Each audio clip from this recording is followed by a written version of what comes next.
A policeman returned to his parents' hometown after being disgraced and demoted due to a hard murder case. But he met a single mom living next door, and his detective instincts awakened after realizing something while babysitting her kids. "Hey, honey!" Barty's mother hugged him tightly, looking at him pitifully when he walked through his parents' door on a sad afternoon. He had to move from New York back to Colorado after being demoted from detective to patrolman. He couldn't bear the humiliation, so he quit the force and moved back home. "Hi, Mom," he responded, returning the hug awkwardly as he held his bags. "Everything is going to be all right," his mother, Jolene, told him, patting his cheek and going to the kitchen. Barty's dad, Charles, was there too, smiling tightly at his son. They gave each other a back-pat hug and helped with his bags. His bank records proved that the last payment given to that maid had been 2 months earlier, so that path was a dead end. Or was it? "I promise I'll move out soon, Dad," Barty said shamefully. "Don't worry about it. We could use some help around here," Charles told him and went to put his things in his old childhood room. His mother called them to the kitchen, as she had served sweet tea, and told them to sit down on the island. "Now, tell us everything about the case," she insisted, drinking. "Oh, what the hell?" Barty shook his head and recounted the story of the worst murder case he had dealt with. There's nothing worse for a detective than being unable to solve a mystery, and the case of the late Mrs. Glanville plagued him often. He talked to his parents about it, not going into the gory details, but still telling them more. He was not part of the force in New York anymore, so it didn't matter. "So you think her husband did it?" Jolene asked, frowning. "I'm 98% sure, but even with all I collected, the prosecution couldn't get a conviction. It was not enough to convince the jury of his crimes, and they were right. I couldn't put all the pieces together. It was all circumstantial, and yet I know he did it. I know it," Barty lamented, pushing his fist gently on the table. "There's something missing, right? One piece you never found." His father wondered, his eyes squinting. "Exactly, I'm missing something, and I don't know what it is.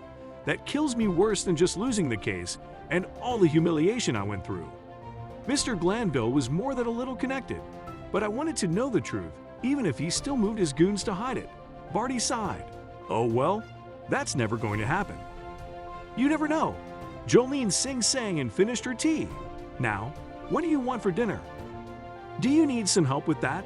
Barty asked the neighbor, a disheveled woman who had just arrived at her house, parked, and was wrangling 3 children in the groceries. She turned at his words. "Well, that would be nice. Thank you," she said breathlessly. Barty grabbed the grocery bags and helped her with one of her kids as they went inside. "Thank you so much," she repeated when all the kids were in their rooms and the groceries had been stored. "Can I offer you something to drink?" Barty thought about it for a second. "I have nothing else to do, so sure," he answered, smiling. "Please sit," the woman asked. "Oh, wait, I'm Ina, by the way." "Barty, it's nice to meet you. You're Charles and Jolene's son, right?" she continued, getting a soda can from the fridge. "Yes. They've been just the best neighbors," Ina said, offering him a glass of ice. Barty grabbed it and drank a mouthful. "Yeah, they're good people. But I don't know you. When did you move here?" "About 5 years ago," Ina answered, "from New York." "I was in New York too for many years," Barty commented. "Oh, that's great. And what made you come back?" "I was a detective, and I lost a big case, got demoted, and was humiliated. I decided to quit and move back," Barty revealed too bluntly. "I'm about to start as a policeman again here, but it'll be a couple of weeks. That's terrible. But I guess that happens, right? You can't solve all the cases." Ina said nonchalantly and grabbed her own drink. They chatted innocently for a few more minutes until Barty stood because he had to help his dad with some handiwork at the house. "Hey, if you ever need any handiwork or babysitting, I could help. I'm unemployed for now," he suggested, and Ina smiled. "I might take you up on that." She smiled and waved him goodbye. Barty answered the door to his parents' house when the doorbell rang. He was alone because his folks had a bowling night with their friends. He would not be caught dead there. To his shock, Ina was there, seemingly in a hurry. "You said you could babysit at some point," she said, pleading, and Barty grinned. Of course, he laughed. My youngest kid is already asleep. Can you do it at my house? They've already eaten and everything. I have to cover a shift for a friend at work. She's always so nice to me, and I can't bail on her. Ina explained as Barty grabbed his coat. Sure, he nodded, placed his coat on, and went with her. She explained a few things about her kids and left for the night. Barty sat down with the two children to watch TV when a dog suddenly appeared. I didn't know you guys had a dog, Barty commented to Ina's eldest, Runny, who was 6. Oh, Scooter likes to stay in Mom's room all the time, alone. He doesn't like people, she answered, while her brother, Warren 5, nodded. Why did you get a dog that doesn't like people? Barty asked them conversationally. We didn't really. He was the dog in the home where Mom worked. When we left in the middle of the night, she grabbed it. That's what she said. We were too little, Ronnie continued, and Barty nodded. He watched the dog sniff around and get close to him. Then he sat down and stared at him. Finally, he twisted his head in that cute gesture some dogs do sometimes when they are curious, but that's when a memory pinged in Barty's brain. A portrait in Mr. Glanville's house. It featured his wife and their dog, a dog that looked just like Scooter. If Scooter was a common breed like a French Bulldog or Yorkie, Barty might have dismissed this niggling feeling, but Scooter was a rescue one. Mr. Glanville, you said your wife had a dog. Where is it? Barty had asked back when they were surveying the crime scene. Mr. Glanville said a burglar came into his house and murdered his wife. But curiously, the cameras in his house had been malfunctioning for that entire week. The old rich man looked around. Is it not around here? I don't know. My wife picked it off the street, that ugly old mutt. It only liked her and stayed in her room all the time. He also liked the maid, but I don't know where it is now, he said dismissively. And your maid, where is she? She quit 2 months ago, the man said. She was moving away to Ohio or Colorado or something. She was a single mom of 2 young kids, so I gave her a good severance package, and she left. Barty nodded, writing all this down. Thinking back on that memory, he always found it odd that someone as snobby as Mr. Glanville had spoken so much about his maid's doings and goings, but he dismissed it because there was nothing to do about it. His bank records proved that the last payment given to that maid had been 2 months earlier, so that path was a dead end. Or was it? Hey buddy, Barty said, patting the dog, who wouldn't stop staring directly into his eyes. He likes you. That's weird, Ronnie said, marveling. Barty took his hand away. Oh, guys, it's 10. Your mom said that was your bedtime. Time to sleep, he said, and they both went to their rooms. Meanwhile, Scooter sat on the couch next to Barty while the former detective, now a humiliated and unemployed policeman, contemplated everything. Ina had 3 kids. She left New York 5 years ago, when she had only 2 and had another later, who was only 1.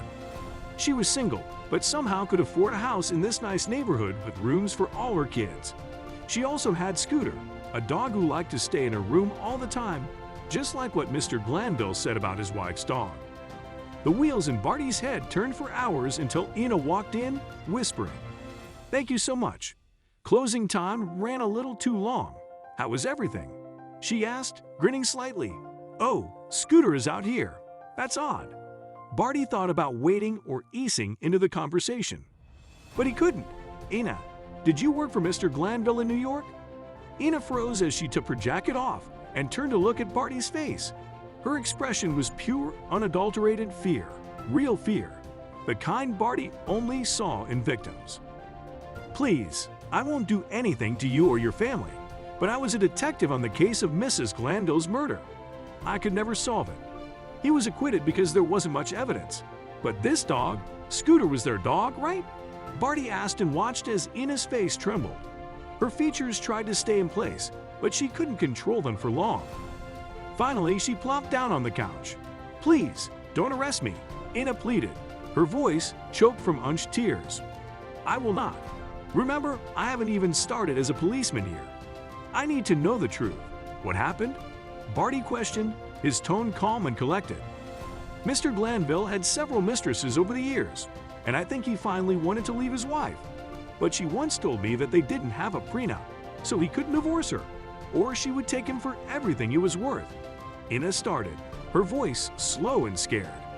"But he killed her, and you saw it." I was not supposed to. It was like 1 a.m., she continued. I had walked out for a glass of water and saw the entire thing. I was about to run away, but Mr. Glanville stopped me and threatened my kids and me.